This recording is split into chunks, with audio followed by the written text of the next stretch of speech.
Nosotros jóvenes tenemos dentro de nuestras reacciones, digamos, biológicas,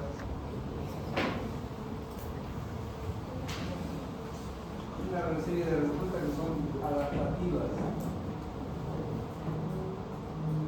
Uno de ellos es la posibilidad de tener temor, de asustarnos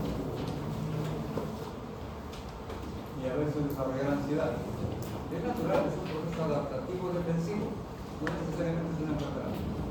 ¿Cómo diferenciamos una ansiedad fisiológica de una patológica? Precisamente por este detalle que dice ahí. Cuando es una ansiedad patológica y que sí amerita generalmente usar medicamentos de la ansiedad natural instintiva, no. Entonces hay una sensación de temor ante una amenaza generalmente de causa imprecisa. Si por ejemplo yo viniendo para acá, afuera me quisieron asaltar, me asustaron, me corrieron, ¿voy a ponerme nervioso o no? Claro que sí, es una reacción natural adaptativa, pero me preguntan, ¿qué cosa me ha pasado? Me ha asustado porque me han querido asaltar. Yo identifico la razón, la causa, pero el paciente que tiene ansiedad patológica está con esa sensación de temor, de miedo, de susto, pero no sabe qué cosa te pasa. Si algo, no logro saber por qué estoy asustado, nervioso, me parece que me va a pasar algo. No identifica una causa directa de la razón de ansiedad. Entonces, uno dice de causa imprecisa, siendo desproporcionada y de duración excesiva. Típicamente dura por lo menos 6 meses. La persona que está con ese estado de ansiedad y de temor, que no encuentra explicación, que está durándole bastante tiempo, ese sí amerita tratamiento médico farmacológico. En el otro caso no, porque es adaptativo y va a pasar. Igual ocurre con la depresión. Estamos hablando de la depresión mayor, la que es patológica. Porque ¿quién no puede sufrir o no va a sufrir una depresión, un decaimiento emocional? Porque por ejemplo tiene una pérdida familiar. No sucede tremendamente. Una pérdida de pareja, por ejemplo. O de algo preciado. Esa es una reacción natural de deprimirse por estos eventos. Pero la depresión patológica, como dice ahí, ya comienza a acompañarse de alteraciones físicas cognitivas. Físicas, obviamente muchos dejan de comer y van perdiendo peso, llegan a perder peso notablemente. Alteración física. Cognitiva, el intelecto se bloquea, se deprime, no tienen ninguna, digamos, capacidad intelectual a veces que pueda mantener en su trabajo, por ejemplo. Y el problema es que es tremendamente frecuente. En el mundo se sabe que cuando menos del 7% sufren de la depresión mayor, la psiquiátrica. Y lo peor es que es más frecuente entre jóvenes que mayores de 60 años. Y particularmente dentro de los jóvenes, la depresión en adolescentes es terrible. Bueno. Y en países como el nuestro, la depresión en adolescentes es un problema de salud pública. ¿Sí saben cuánto una enfermedad es un problema de salud pública? ¿Tienen alguna idea? ¿Alguien me puede decir cuándo una enfermedad se convierte en un problema de salud pública? Cuando afecta a cuando menos el 20% de la población determinada. Esa incidencia tiene que ser un problema grave y se tiene que tomar realmente en serio políticas de salud. En el caso particular de la depresión adolescente, lo grave es que casi siempre toma una decisión terrible. ¿Cuál es esa? El suicidio. Es terrible. La principal causa de muerte en adolescentes en el Perú es la depresión.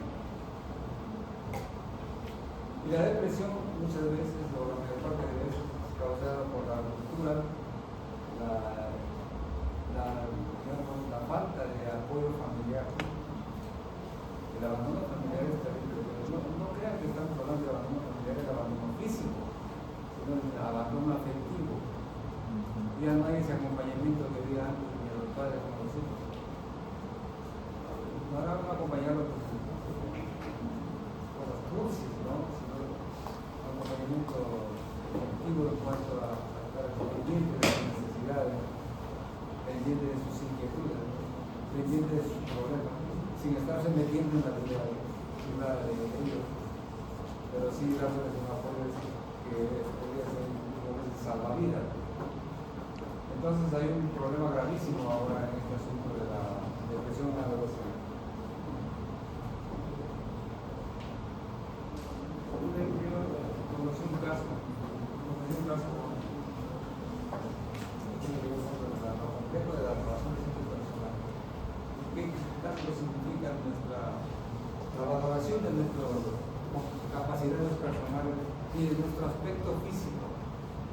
Hemos llegado a un nivel de sobrevalorar nuestro aspecto físico, buscar modelos, prototipos a los cuales tenemos que imitar obligadamente. Nosotros como ellos que consideramos frustrados, el aspecto físico, la belleza, es terrible.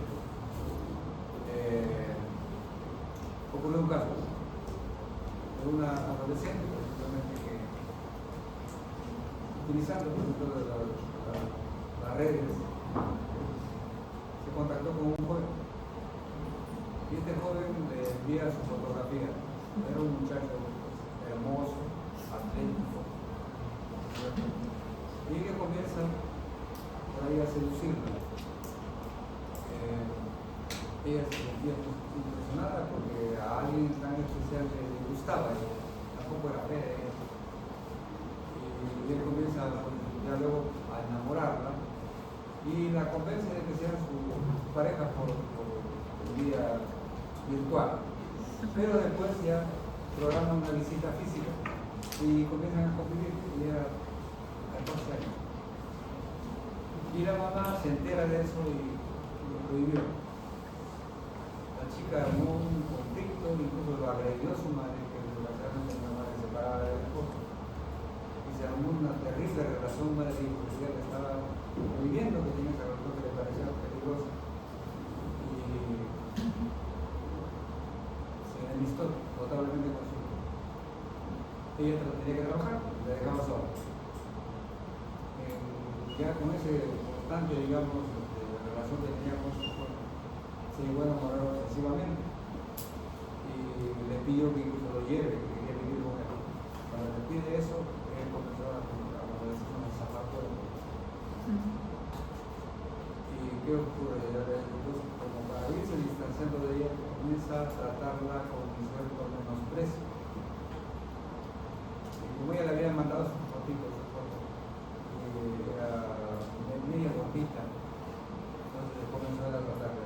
Oye, pero tú eres gorda, eres celosa, no me estás gustando. No me estás gustando. Y comenzó a trabajar perversamente sobre ese detalle. Y ya cuando incluso nos llamaba ella desesperada, lo llamaba para que contacte. Ya, no me fastidies, ya le insultaba con una grosería que no se puede imaginar. De tal manera que en algún momento le dice, ¿sabes qué? No, me estás dando asco, así que rompemos definitivamente. ¿Qué creen que hizo esta jovencita? Se mató. Cuando la madre comienza a investigar, encuentra en los documentos de su hija que ella iba escribiendo como un diario todo lo que había pasado. Denuncia a la policía. ¿Y qué resulta? Que ese jovencito era ficticio. Era ficticio. ¿Y quién creen que estaba detrás de eso?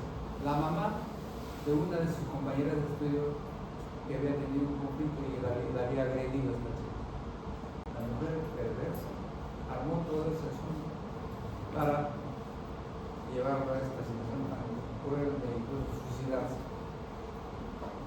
Entonces se da cuenta de lo complejo del asunto ahí y donde tiene que ver mucho el aspecto personal. Una vez que le dijeron que era bonita, se rompió su mundo. Y esta mujer perversa a la otra madre, como logró una canalla de que se mate de persona. Por horario por ahí, es que por favor, la cultura impone patrones, modelos, que por favor no tenemos por qué tomarlos como referentes absolutos. Esos referentes cambian.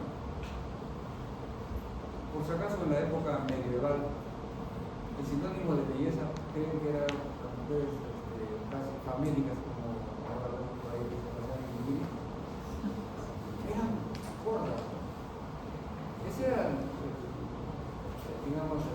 de belleza de la mujer, gorda, carnosa. Por eso los cuadros de los grandes pintores siempre ven unas rollizas ahí que están pintadas, porque hasta en el medioevo se mantuvo ese paradigma de belleza. Por eso este artista Botero, pintor famoso colombiano, que pinta solamente gordita, pintaba, digamos, gordita. Entonces son patrones que se lo impone la época, las épocas, y que a veces uno lo toma como si fueran invariables, lo toma como algo obligatorio a lo que hay que adaptarse. Es una estupidez tremenda, es la cultura mexicana. Bueno, entonces, en el tratamiento de los problemas depresivos y ansiosos tenemos los individuos y ansiosos. Pero no hay que desconocer que hay la terapia no farmacológica, lo que llamamos la psicoterapia, que es importantísimo, muchas veces es suficiente para controlar esos procesos, tanto la ansiedad como la depresión. Manejan una serie de técnicas como la terapia cognitivo-conductual, que es compleja, pero es muy útil. Y bien, rapidísimo para terminar con esto, la depresión. No sabemos exactamente cuál es la causa real de la depresión. Porque si ni siquiera conocemos la fisiología normal todavía de nuestro sistema nervioso central, todavía hay cosas muy oscuras por ahí, peor vamos a conocer el manejo de sus alteraciones. Se sabe sí que están involucradas en la causa de este problema una serie de neurotransmisores, como ven ustedes ahí.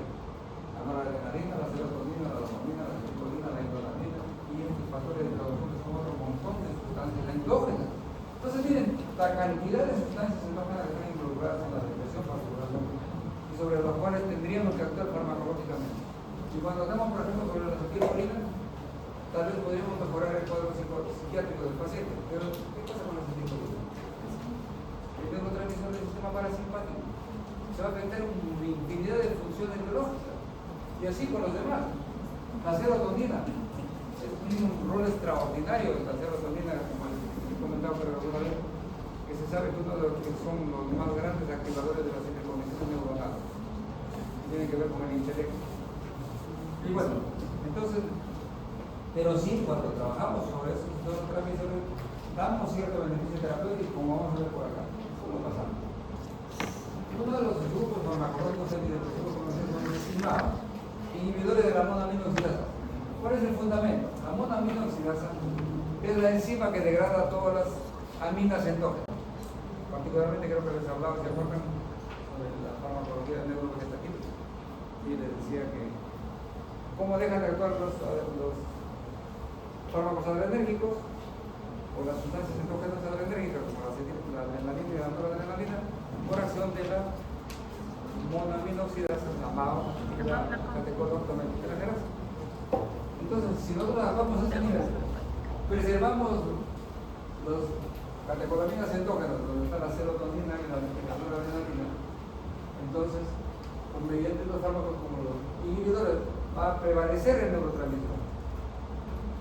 Y por lo tanto, la depresión puede mejorar, y mejora realmente. Ahí tenemos fármacos como la hiprondiazida, de acá. Rapidísimo les cuento la pregunta de la hiprondiazida. La hiprondiazida, se dan cuenta que el sufijo acida es el mismo de la isoniazida. ¿Sí? Y obviamente son del mismo grupo. ¿Y qué tiene de importancia cuando se comenzó a tratar farmacológicamente la tuberculosis pulmonar? Joven, convierte.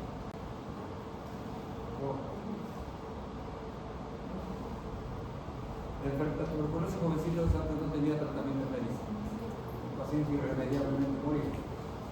Pero como era una enfermedad sucia, decía en el tiempo, degradante, los pobres tuberculosos apenas hacían la enfermedad, inmediatamente los enclaustraban. Los tenían casi como una cárcel.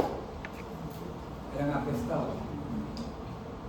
Y, por ejemplo, no les tenían visita de nadie, no podían salir para nada. Mira, le daban ventanas debajo de la puerta. Pero una puerta en vida del pueblo. Y hacían un cuadro depresivo notable que empeoraba su enfermedad. Todo individuo que se le diagnosticaba tuberculosis no podía dejar de sufrir de depresión, que sabía que estaba ya a puerta de morirse. Y cuando usaron la isoniazida y la isoniazida como antituberculoso, obviamente demostraron que era atractivo contra el pecado y comenzaban a mejorar los pacientes. Pero los que usaban este tipo de preparados no solamente se notaba que mejoraban por la disminución de la población de bacterias, sino que su estado anémico se mejoraba notablemente, porque tuvieron alegres, otras veces sonreían, conversaban casi felices. Y por ahí dedujeron que no solamente estos fármacos mataban al pecado, sino que su estado emocional lo mejoraba. Y al final confirmaron que sí tenía un efecto antidepresivo, no solamente antimicrobiano, la isoniazida, sino un efecto antidepresivo. Y este fármaco lo separaron, ya no lo usaron para la tuberculosis, sino para la depresión. Mejoraba el estado de ánimo. Y era evidente. Y surgieron otros como la penicilina, por ejemplo, que se usaron muchísimo tiempo en los años.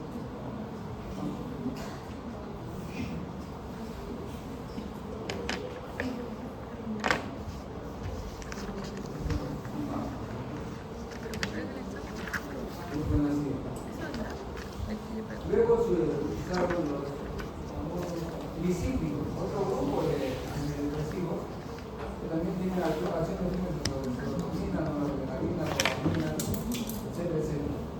Y ahí es subrayado este fármaco que está ahí como amitriptilina, excelente antidepresivo, en verdad, excelente antidepresivo. Pero se encontró que tenía un efecto beneficioso extraordinariamente curioso y muy útil. El beneficio en los procesos neuropáticos, particularmente el dolor neuropático.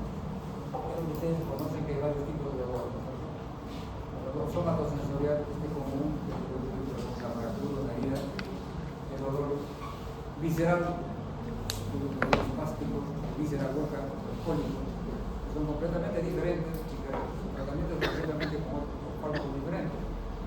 Y hay otro, el famoso dolor neuropático. Es un dolor muy complejo, que incluso tiene un componente más cerebral que periférico. Y este dolor, así nomás, no cede con ningún analgésico común. Y curiosamente, responde bastante bien a veces a los antidepresivos, como la amitriptilina y otros fármacos incluso anticonvulsivos como la gabapentina y la pregabalina. O sea, fármacos que se usan para procesos neurológicos diversos, resulta que ayudan muchísimo en el dolor neuropático y que no tienen ninguna actividad analgésica, por mecanismos complejos, ayudan a superar ese dolor. El dolor neuropático es tan serio que todavía no se define del todo muy bien y es una manifestación bastante rara en lo que llamamos el dolor del miembro ausente, ¿no? Una cosa pero tremendamente curiosa esto del dolor del miembro ausente. Eso ocurre cuando, por ejemplo, tenemos un paciente diabético que está perdiendo, por ejemplo, por mutilación o por gangrena. Están ahí permanentes, no se van a ir. Entienden lo que estoy diciendo. Esto es interesante que, mira,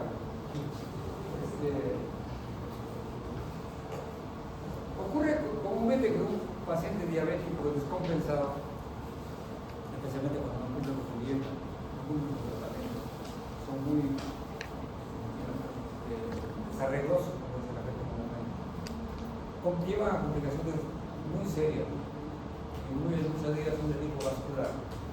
Entonces, por ejemplo, hacen el famoso pie diabético, es frecuente, por eso muchos diabéticos resultan siendo amputados. ¿Sí conocen? ¿Sí? Es común el pie diabético. El pie diabético significa que comienza a haber una vasoconstricción notable, pierde oxigenación el pie, se va necrosando, se gangrena, se infecta brutalmente, no hay forma de curarlo, que tienen que amputar. A veces todo el miembro inferior. Eso es el famoso pie diabético. Y produce un dolor brutal. A los pacientes le amputan el pie, le amputan desde la rodilla hacia abajo, le amputan desde la cadera hacia abajo, pero él sigue teniendo dolor del miembro del pie que le falta. El dolor que tenía del pie derecho, ya le amputaron hace tiempo, él lo sigue persiguiendo, le sigue doliendo mi pie derecho. ya no lo tiene. Por eso el dolor del miembro ausente. Eso implica que el mecanismo de dolor se ha incorporado a nivel cerebral. El dolor lo está sintiendo en el cerebro. Y por eso los fármacos que actúan a nivel de tipo de neurotransmisores, que funcionan muy bien a nivel encefálico, parece que así, ahí es como actúan. No está tan bien muy claro el mecanismo, pero esa es la explicación actual. Bueno, entonces la mitriptilina es excelente para el dolor neuropático. Efectos colaterales, pues como estamos viendo, tiene una posibilidad de producir muchos efectos colaterales. Histamínico H1, terminación de membrana, etc.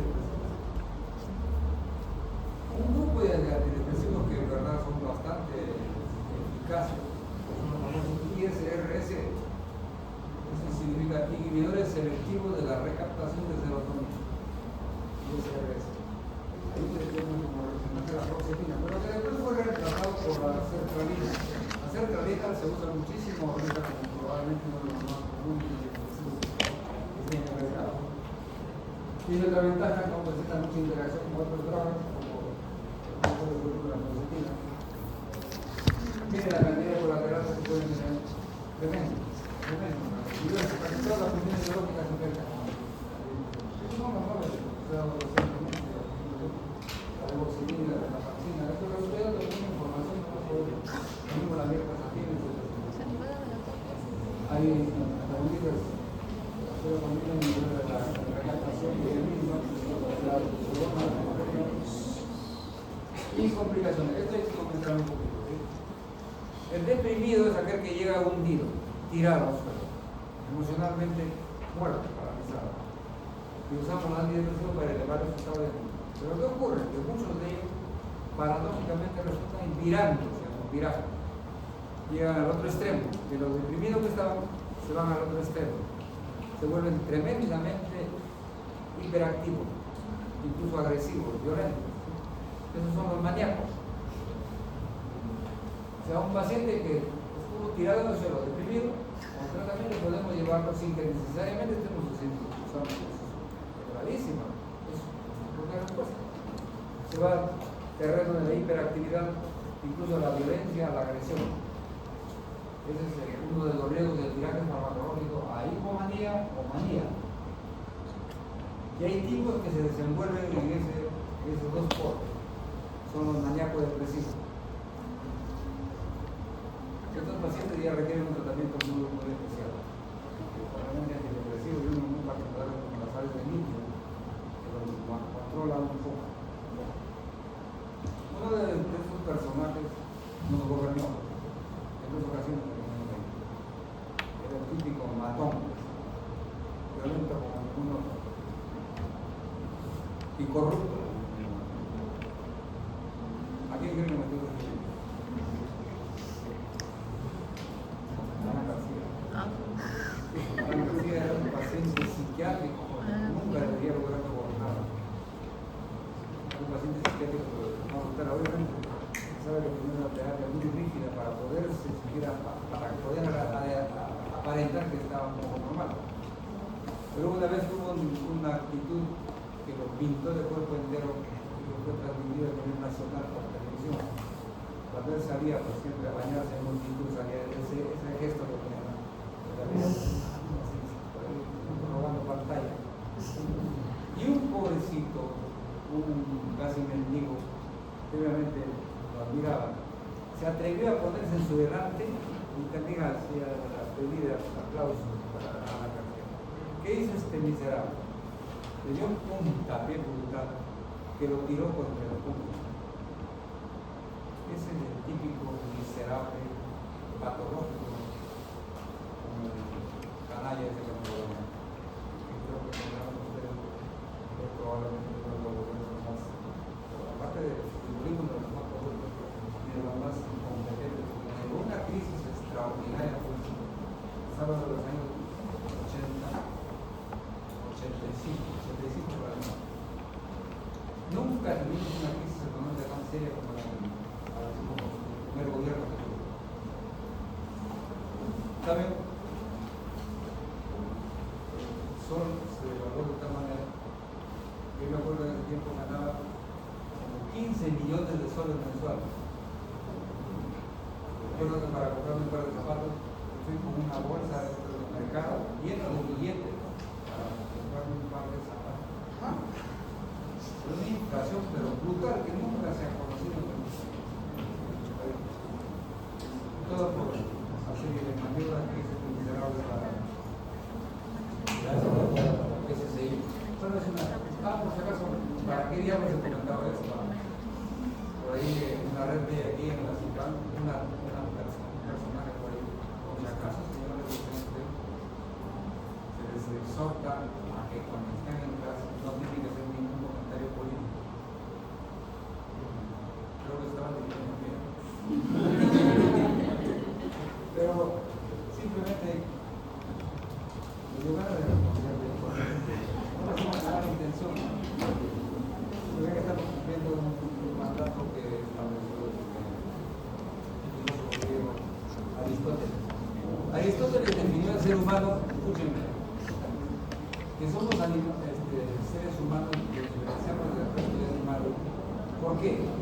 Porque según él, el ser humano es un animal político. Animal político. No estamos hablando de la política partidaria, sino la política de la necesidad que nosotros organizamos. Y nos pongamos de acuerdo en que la sociedad tiene que ser benévola con sus integrantes y que los gobiernos deben hacer todo lo posible por satisfacer las necesidades de la población cuando están ejerciendo un trabajo político. No es simplemente ser político, exigir que se cumplan los derechos, y obviamente también tenemos obligaciones. Entonces cuando este filósofo dijo eso de que el hombre es un animal político, dijo después, el que no es político se queda solamente en animal. Así que no tengan miedo opinar o pensar políticamente, están ejerciendo su condición de ser humano. No se quedan a nivel de perdimiento, pero se dan a la bueno, entonces el miraje. Ansiolíticos tenemos también para comentar al final. Ahí están los famosos diazepam, panitrames, clonazepam, alprazolam. Ahí solamente quiero destacar, miren la diversidad de propiedades farmacológicas que tiene. Hipnóticos, ansiolíticos, sedantes, anticonvulsivantes, relajantes musculares y posiblemente entero. Todos esos preparados que ustedes encuentran en las farmacias, que colocan agentes como tiene un relajante muscular de gravedad, son una reverenda mentira, una reverenda estafa, las partes son antihistamínicos. Eso no tiene ninguna razón de ser como fármaco, como medicamentos también. En cambio, los que sí producen relajación muscular definitiva son los benzodiazepinas. El problema es que sedan, esa es su desventaja. Después, por ejemplo, los dolores tan crónicos y tan frecuentes como el lumbago, que a la mayor parte de personas, su génesis es fundamentalmente la contractura muscular, es lo que duele. Y por lo tanto, ahí los relajantes musculares son fundamentales. Pero tienen la desventaja, como son benzodiazepinas, de producir sedación. Bueno, ahí es un mecanismo de acción y hay una reacción para bajar. Lo otro que hay que reconocer a la vez es que todos son adictivos, por decir, son adictivos. ¿Verdad? Hay literaturas por ahí que dicen que no siempre, que en determinada dosis, en determinado tipo de tratamiento, no pueden. Tengámosle respeto a las benzodiazepinas porque pueden producir hipnosis que es muy difícil de superar, muy difícil de controlar. La tolerancia que se da, la dependencia que se mueve en la continuación. Por fortuna, la toxicidad neurológica de las benzodiazepinas no conduce así nomás a la muerte. Es curioso, hay muchos individuos que se tratan de matar con benzodiazepinas, toman dosis altísimas y simplemente entran en un estado de somnolencia de días completos, semanas sin despertar. Ese es el grado más extremo. Pero, si lo toman las benzodiazepinas con otro depresor central, por ejemplo el alcohol, ahí sí ya cocinarse y contratar una misa por su presencia. Es bastante gravísimo el efecto sumativo con alta incidencia de mortalidad. Eso es común que se haga delictivamente en nuestro país. En un caso que es conocido popularmente como el PPO. ¿No he escuchado? Siempre dan parroquianos por ahí que quieren obtener algún beneficio carnal con algunas citas y esta sistema de vaquero, hacer un trago y un descuido de una vención ahí que es muy fácil de conseguir y después lo desvalijan al pobre. Entonces están botados por ahí por fortuna sobrevivieron, porque muchos de ellos mueren desgraciadamente por esta asociación y a lo mejor comprenden la sociedad. Entonces, cuando ustedes vayan a buscar una vención, por favor, sean muy estrictos en pedir a los pacientes que no tomen ni corten cuando están tomando este tipo de preparados. ¿Cuánto usarlo? En la ansiedad sí, para prevenir una ansiedad que es común, a veces ya se usa generalmente. Si alguien quiere darle una noticia, digamos, dedicada a una persona, por ejemplo, a la muerte de un familiar, sí se le puede dar una dosis de ese tipo de acción corta antes de darle la noticia. Quiero dar una situación a la noticia. Digo su mamá. No digo, para dar la noticia, pero primero la noticia de después de una vez que te hace dadito, le dan el dato y lo soporta muy bien. Eso es de verdad real, estoy diciendo en broma, pero es real. Ahora, cuando van a tratar un caso de ansiedad, especialmente si es una ansiedad ya un poquito seria, úsenlo, pueden usarlo, pero siempre evitar su uso por más de 4 semanas. Más de uno. Nunca lo usen mucho tiempo. Y si lo van a suspender, susprímanlo gradualmente para evitar la problemas. También se usa en el insomnio, pero primerito, por favor, tienen ustedes que estar seguros de que el paciente está poniendo su asunto. Si el servicio realmente tiene insomnio. De aquí, rapidísimo comento. No tenemos por qué creer esa tontería que todos debemos tener el mismo tiempo de sueño. Nosotros los que estamos en internet, por ejemplo, todos debemos dormir 8 horas diarias. Esa es la peor discusión que existe. No podemos parametrar y puedo dormir 6 horas diarias. Una a lo mejor puede dormir 8, otro puede dormir 10, otro a lo mejor 5. Napoleón, por si acaso, certificado. Que dormía, ¿saben cuántas horas cortitas cada día? Increíblemente, 3 horas diarias. 3 horas. Y era brillante, era un genio. No andaba sonriendo, no andaba por ahí cayendo. Otros duermen a lo mejor 12 horas, pues. Eso es naturaleza, su biología. Bueno, entonces primero tenemos que estar seguros de que lo que estamos teniendo las redes es un paciente con insomnio. Bien. Y hay que tener particular cuidado con los ancianos. Los ancianos. ¿Conocen ustedes un ancianito que duerme 8 horas diarias? Los pobres viejos. Si se acuestan a dormir, se acostarán como 8 o 9 de la noche.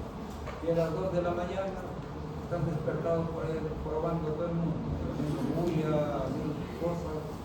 Y todo el mundo piensa que el viejito está con insomnio. Lo que pasa es que el anciano tiene fisiológicamente lo que se llama un sueño fraccionado. No duerme continuamente las horas que creemos que debe dormir. Lo reparte en el día. ¿Por qué? ¿Cómo está en el día el anciano? Cabeceando y cabeceando. Durmiendo por cuota. Si ustedes suman esas cuotas, resultan 1000 veces más más de 8 horas diarias. Así que no crean que está sufriendo un insomnio el pobre viejo, sino que así es su fisiología. Y darle un hipnótico emocional y incluso peligroso. Entonces hay que estar muy seguros que estamos tratando un paciente con insomnio. Y descartar las causas. Que hay a lo mejor esté estresado, porque tiene alguna deuda que pague, se le ayuda por. Se le va el insomnio. O le ayudan a pagar la deuda de ustedes. Y usar de preferencia medidas no farmacológicas. ¿Por qué? Porque repito, los ansiolíticos como los benzodiazepinas pueden llevar rapidísimo a la dependencia. Y si lo van a usar, nunca lo usan, deben usar por más de 2 semanas. Nunca por más de 2 semanas. Siempre retírenlo gradualmente. Ahora, hay un concepto que se llama higiene del sueño. ¿Qué recomienda la higiene del sueño? Que esto sí es establecido científicamente. Para que uno duerma bien y duerma de manera reparativa, porque no es cuestión de dormir y listo pensar que estamos recuperando nuestras energías del día anterior. No es cierto. Si hemos llegado a sueño REM, recién podemos tener sueño reparativo. ¿Cómo saben si ustedes han dormido adecuadamente. Hay una clave darse cuenta cómo se despierta. Cuando uno se despierta, la sensación de que eres cansado, animoso, alegre, por ejemplo así. No me pasó. Ese paciente ha dormido bien. A ver si ustedes están haciendo una evaluación, así se despiertan todo el tiempo. ¿Cómo se despiertan con la resaca? No, déjame dormir. Ese día, ustedes creen que van a rendir intelectualmente como debe ser, como tienen realmente su potencialidad de verdad. No, van a ser pésimos. Entonces procuren dormir bien. Y eso, por favor, les pido que lo cumplan. Procuren dormir bien. Y disciplínense. Acostúmbrense siempre, por favor, a meterse en la cabeza que a determinada hora tienen que irse a dormir, así no tengan sueño. Si ustedes se van a esa hora a dormir, algún día van a considerar el sueño y lo van a tomar como hábito. Por favor. ¿Sí? Segundo lugar, tener silencio absoluto. Porque si se van a dormir y al lado de ustedes están jugando sus hermanos haciendo música, gritando, chillando, pues mándenlo que vayan a un hotel. Tercero, oscuridad absoluta. La luz en general es veneno contra la melatonina, que es la hormona que da la calidad de sueño. La luz en general. Pero la luz que potencialmente es tremendamente perniciosa es la que llamamos luz azul. ¿Y qué aparatos emiten luz azul? Celulares, la calculadora, la televisión misma. Entonces el consejo que se da ahora es que cuando menos jovencitos, háganse ese favor, por Dios, ese apéndice miserable que lo tienen todos los días juntos con ustedes. Una hora antes del momento que se van a dormir, desconéctense por favor de la luz azul. Háganse ese favor y verán que van a dormir maravillosamente. No va a ser de un día a otro, qué bien, ayer dejé el celular y ya lo estoy durmiendo muy bien. Entonces van a convertir. Pero hagan eso, sí. No luz, no ruido, ambiente obviamente tranquilo, y verán que van a recuperar su capacidad intelectual y no nos van a matar. Hay fármacos. Hay cada vez se define de acuerdo a su vida de acción, vida corta, vida media, vida prolongada. Y hay hipnóticos, que solamente son hipnóticos, ¿verdad? Sirven para hacernos dormir. Son hipnotas, que son videñas, ¿sabes? Solamente son muy parecidos a la benzodiazepina, pero su beneficio terapéutico es que se usan para el insomnio. Pero obviamente son productos bastante caros comparados con la benzodiazepina. Muy jovencitos, entonces, es